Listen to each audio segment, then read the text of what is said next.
तमाम सुनने वालों की खिदमत में मोहम्मद हुमायूं ज़फ़र का पुरखुलूस सलाम। उम्मीद है आप सब खैर आफियत से होंगे। अपने चैनल अनफॉरगेटेबल स्टोरीज़ में आप सबको खुशामदीद कहता हूँ। ये 4 अशरों पुराना मंज़र है। एक कैदी नकाहत के बावजूद सर उठाए मुसल्लह अफराद के जुल्म में जेल की राहदारियों से गुजर रहा है। एक ऐसा कैदी जो पाकिस्तानी तारीख की सबसे बड़ी असातीर बनने वाला है। ये कहानी 18 मार्च 1978 को शुरू हुई, जब पाकिस्तान पीपल्स पार्टी के चेयरमैन जुल्फ़िकार अली भुट्टो को नवाब मोहम्मद अहमद खान के कत्ल के जुर्म में लाहौर हाई कोर्ट ने सजाए मौत का हुक्म सुनाया। यूँ पाकिस्तान के साबिक वज़ीर ख़ारजा, साबिक सदर और साबिक वज़ीर आज़म कोट लखपत जेल के कैदी नंबर 772 की हैसियत अख्तियार कर ली। कौन जानता था कि नवाब मोहम्मद अहमद खान का कत्ल पाकिस्तान की सियासी तारीख को हमेशा के लिए बदल देगा। ये वाक़या 11 नवंबर 1974 को लाहौर में पेश आया। नवाब मोहम्मद अहमद रज़ा क़ुसूर के वालिद थे। वो भुट्टो के नाक़िद भी तस्वुर ही रहते थे। पाकिस्तान पीपल्स पार्टी के दौर हुकूमत में ये केस तलखाने में खड़ा रहा, मगर 5 जुलाई 1977 को मार्शल लॉ नाफिज हुआ तो इस केस में जान पड़ गई। 3 सितंबर को मरहूम वज़ीर आज़म को रात के अंधेरे में 70 कलेक्टर से गिरफ्तार कर लिया गया।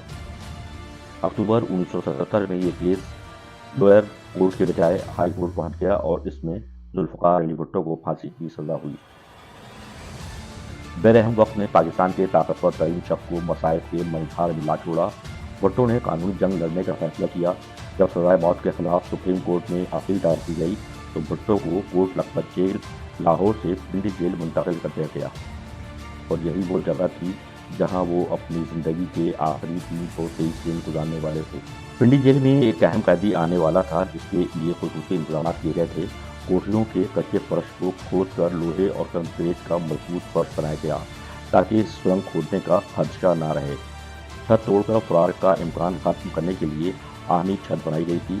भुट्टो के सेल में जासूसी के आलात नस्ब थे और जेल की सिक्योरिटी पर फौजी जवान तैनात थे। 16 मई 1978 की रात पिंडी जेल की सिक्योरिटी पर मामूल कर्नल रफ़ीउद्दीन को पैगाम मिलता है कि अगली सुबह 5 बजे थमियाल एयरबेस पर सोफा सेट वसूल करें। इशारा मुल्क के साबिक वज़ीर आज़म की सिमत था। अगली सुबह जब जुल्फ़िकार अली भुट्टो हेलीकॉप्टर से बाहर आए तो एक सदमा उनका मुंतज़िर था। उन्हें एयरबेस से जेल ले जाने के लिए कैदियों की वैन का इंतज़ाम किया गया था। तब भुट्टो ने गुस्से में कहा, तुम्हें शर्म आनी चाहिए, क्या इससे बेहतर गाड़ी का बंदोबस्त नहीं हो सकता था। शायद जुल्फ़िकार अली भुट्टो अब भी खुद को वज़ीर आज़म समझ रहे थे, अवाम का मुंतखब नुमाइंदा, हर दिल अज़ीज़ लीडर, और ऐसा लीडर जो 13 अप्रैल की शाम तक अपने आप को वज़ीर आज़म समझ रहे थे। उन्हें लगता था कि यह मुकदमा फ़कत एक सियासी स्टंट है। वह यकीन से कहा करते थे कि मेरे सर की कीमत पाकिस्तान है, मगर वो गलत थे। आइए पिंडी जेल चलते हैं, और वो जेल जिसने कई अजीब मनाज़िर देखे। बेगम भुट्टो के सामान की तलाशी, नौजवान बेनज़ीर भुट्टो का अपनी सालगिरह तक के लिए जेल की आहनी दरवाजे पर दस्तखत देना, भुट्टो से तमाम सहूलियात छिन जाना और आखिरकार एक फातह की मौत से हमदनार होना। 6 फरवरी 1979 को पिंडी जेल की बुलंद और खारदार दीवारें अबूर करके एक गैर मुतवक्को खबर जुल्फ़िकार अली भुट्टो तक पहुंची। सुप्रीम कोर्ट ने साबिक वज़ीर आज़म की अपील मुस्तरद कर दी थी। भुट्टो की मुश्किलात में मज़ीद इजाफा होने वाला था। 24 मार्च 1979 को सुप्रीम कोर्ट में नज़रसानी पिटीशन भी नामंजूर हो गई। अब भुट्टो को अपने सूझे हुए मसौड़ों और गिरती सेहत के साथ अपने तारीख सेल में मौत का इंतज़ार करना था। यही वो जगह थी जहां एक तूफ़ानी रात वो स्टेशन पर लेटे फांसी घाट की सिमत जाने वाले थे। वो 13 अप्रैल की सुबह थी जब भुट्टो बेदार हुए तो यकसर लाइल्म थे कि ये उनकी ज़िंदगी का आखिरी दिन है। जेल हुक्काम को उनकी मौत का परवाना वसूल हो चुका था। सूरज गुरूब होते ही जेल की टेलीफोन लाइनें काटने के अहकामात साबित किए गए। बेगम नुसरत भुट्टो और बेनज़ीर भुट्टो को अचानक 3 अप्रैल की सुबह मुलाकात की इत्तला दी जाती है। गाड़ी उन्हें लेकर 11:15 पर जेल में दाखिल होती है।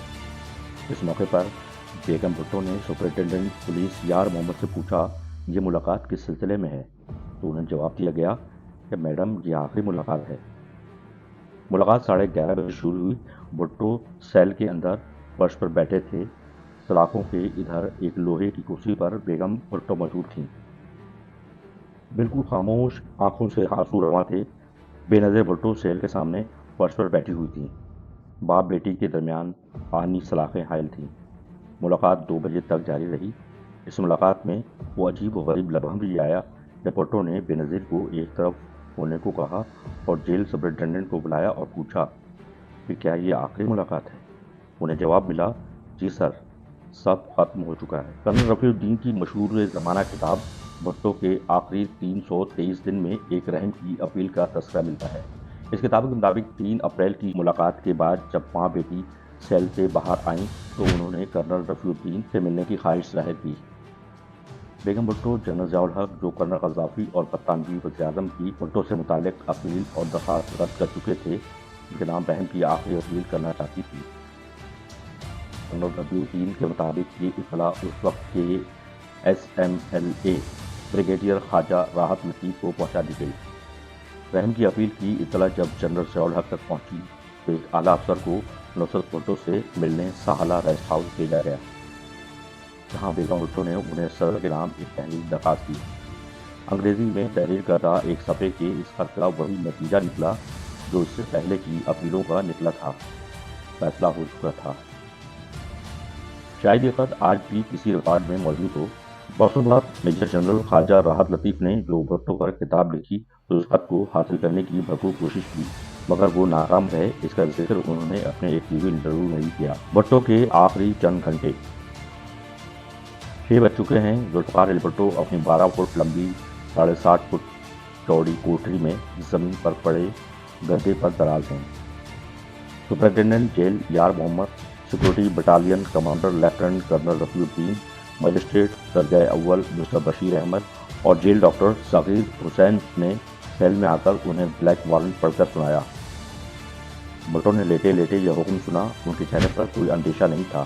انہوں نے جیل سپرنٹینڈنٹ کی آنکھوں میں آنکھیں ڈال کر کہا، نہ تو طریقہ کار کے مطابق ان کے دیگر رشتہ داروں کو ان سے ملوایا گیا، نہ ہی پھانسی کا تحریر حکم نامہ دکھایا گیا، اور نہ ہی انہیں قانون کے مطابق 24 گھنٹے پہلے مجاز اور مستند حاکم کے ذریعے اطلاع دی گئی۔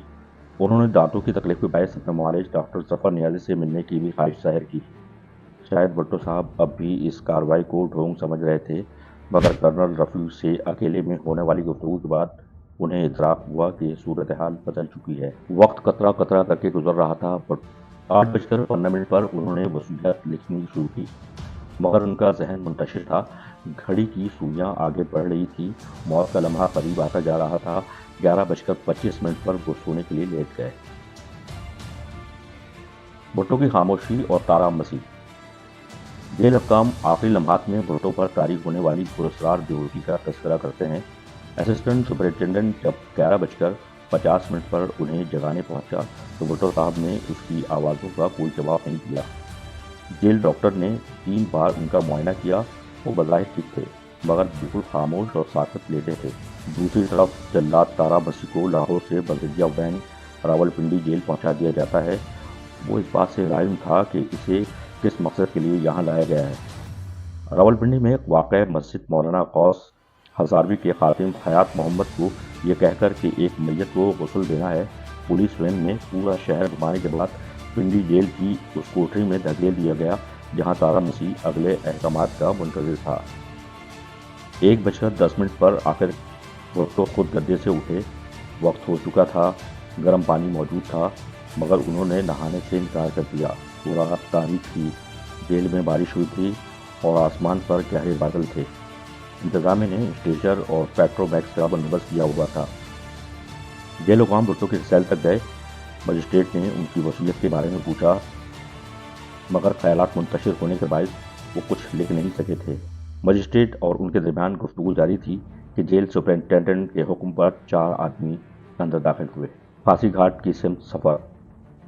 وہ ایک دلسوز منظر تھا۔ بھٹو پر نقاہت طاری تھی۔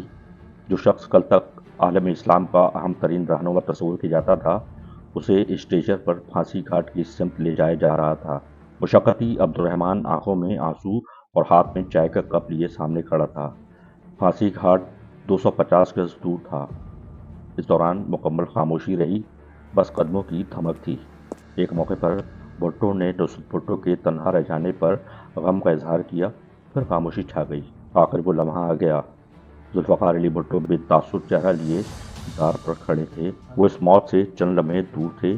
जो भुट्टो को दायमी जिंदगी बख्शने वाली थी। हथकड़ी खोलकर भुट्टो के हाथ पीछे बांध दिए गए। तारा मसीह ने चेहरे पर स्याह मास्क चढ़ा दिया। भुट्टो ने कहा, फिनिश इट। 2 बजकर 4 मिनट पर जल्लाद ने लीवर दबा दिया। भुट्टो एक झटके से फांसी के कुएं में गिरे। उनका जिस्म कुछ देर धीरे धीरे हिलता रहा और फिर साकित हो गया। फांसी घाट में बहुत देर तक खामोशी रही, गहरी और उदास खामोशी। भुट्टो की लाश उतारे जाने के बाद कर्नल रफी ने SMLA से वायरलेस सेट पर रब्ता किया और ब्लैक हॉर्स कहा। चंद तजरबाकारों का कहना है कि उस वक्त जनरल ज़ियाउल हक ये पैगाम सुन रहे थे। नाज़रीन, हमारी ये वीडियो आपको कैसी लगी? अगर अच्छी लगी तो बराए मेहरबानी इसे लाइक कर दें। अब तक हमारे चैनल को सब्सक्राइब नहीं किया तो बराए करम सब्सक्राइब कर दें। इनबॉक्स में अपने राय का इज़हार जरूर करें। मिलते हैं आपसे अगली वीडियो में, तब तक के लिए अल्लाह हाफिज़।